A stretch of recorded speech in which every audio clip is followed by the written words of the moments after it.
네, 문 대통령이 2박 3일 동안의 역사적인 평양 방문을 마치고 돌아왔습니다. 아직 그 감동의 여운이 계속해서 이어지고 있습니다.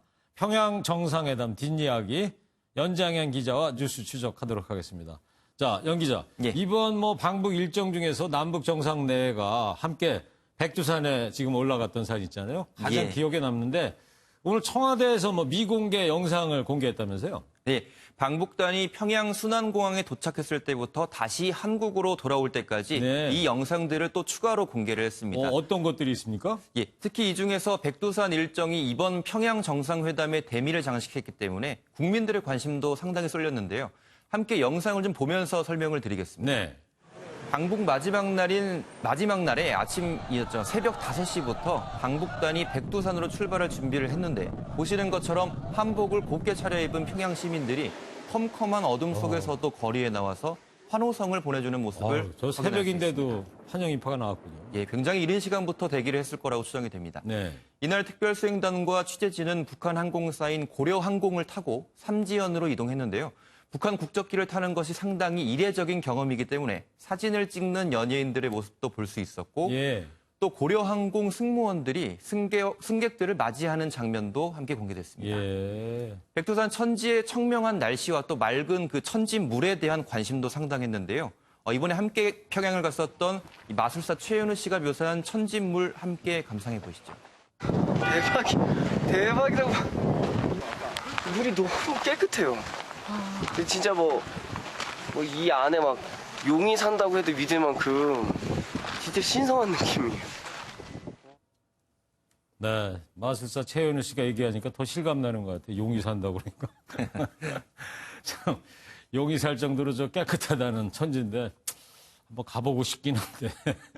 자, 그리고 이번 2박 3일 방북 일정에 동행했던 특별 수행 단원들이 예. SNS에 이제 사진과 글을 계속 올리고 있지 않습니까? 예, 그 작곡가 김영석 씨는 자신의 SNS에 평양에 있는 옥류관 식당에서 찍었던 인증 사진을 올리고 평양 냉면에 대한 예찬을 했는데요. 네. 지금 이 사진이죠? 예, 맞습니다. 여기에 또 어떤 내용이 담겨 있냐면 양념장을 좀 싸달라 너무 맛있어서 이렇게 좀 부탁을 했는데 그런데요? 측 직원에게 좀 거절을 당했다는 이야기도 소개했습니다. 옥류관 양념장 좀 가져오려고 했다가 거부당했다 이거죠? 또 특별수행단의 추가 인원으로 포함됐었죠. 가수 알리 씨는 백두산 천지에 올라서 남북 정상 내외 앞에서 아리랑을 불러서 화제가 됐는데요. 예. 예, 즉흥적인 요청으로 부르게 됐는데 모두 좋아해 주셔서 자신이 기뻤다면서 어릴 때 배웠던 판소리가 이렇게 도움이 됐다라고 밝혔습니다. 또 첫날 만찬장에서 가수 지코 씨가 랩 공연을 했던 사진도 공개돼서 화제입니다. 어떤 건데요? 예, 여기 이제 뒤쪽으로 보이는데요. 예. 이 자리에 함께 있었던 현정화 탁구 감독 같은 경우에 그 지코 씨가 Put your hands up이라는 이제 영어가 아닌 우리말로 손을 좀 위로 이렇게 좀 이렇게 호응을 유도했는데 평양 관중들한테 그렇죠. 예. 근데 이 뒤쪽에 보면 연주자의 표정을 봐도 아시겠지만 조금 멍한 표정으로 앉아 있었다라는 소식이 전해져 왔습니다. 하지만 전체적인 분위기는 좀 좋았다라는 전언입니다. 예. 또 탁현민 청와대 선임행정관과 현송월 북한 삼지연 관현악단장이 깜짝 듀엣을 이뤄서 노사연 씨의 노래 만남을 불러서 또 만찬장 분위기를 띄웠다고 합니다. 저 사진인 거죠? 아. 예. 저게 언제 있었던 사진이에요? 이게 첫날 이 만찬입니다. 첫날 저녁 식사죠. 첫날. 예. 예. 18일 날 밤이었죠, 그러니까. 맞습니다. 자, 그리고 이번 평양 공동선언문에 담긴 내용 중에 관심을 끌었던 내용이 또 하나 있는데, 자, 김정은 위원장 이제 서울 답방하기로 했지 않습니까? 예. 어떻게 올 것 같아요? 김 위원장의 서울 답방 약속 같은 경우에는 이번 평양에서 열렸던 남북 정상회담의 특별한 또 성과로도 꼽히기도 합니다. 예. 분단 이후에 최초로 북측 지도자가 서울을 방문하게 되는 셈이기 때문인데요.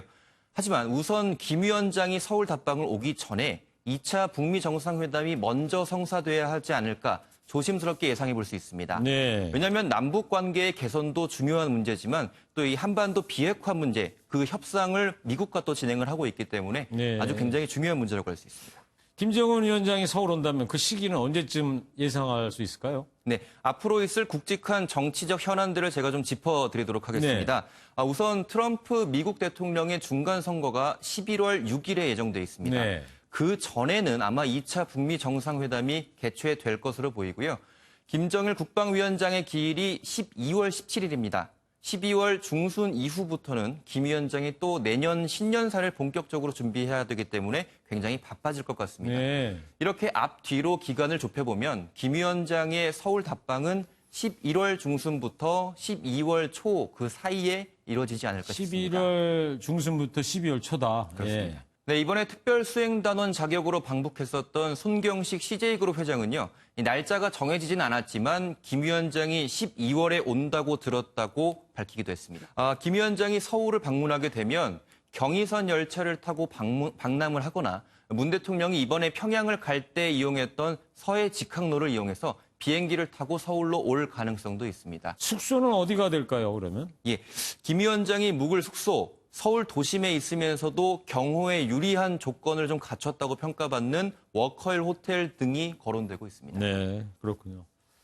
자, 이번 평양 남북 정상회담은 한반도에 결실의 계절 가을이 왔음을 알린 행사였습니다. 한반도의 겨울을 따뜻하게 달굴 김 위원장의 서울 답방도 무사히 성사되기를 기대해 보겠습니다. 연장 기자였습니다.